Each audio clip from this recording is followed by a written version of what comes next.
Эмне үчүн битикте бул тамгалар бири-бирине окшош? Бүгүн биз 3 термин менен таанышабыз. Ландаизм, ротацизм жана эп-эм оодарылышы.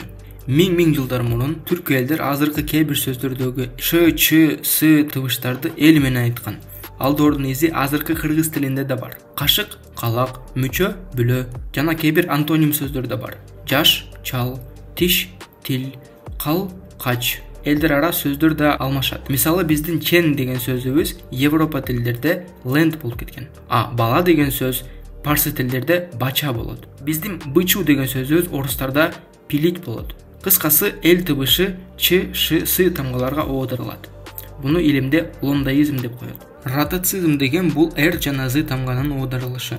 Мисалы ошол эле чуваш тилинде кыз кер, эмес маар, биз эпер, жүз сыр. Ошондо з тамгасы р тамганы экилеп тескери кылып койгон ата бабалар.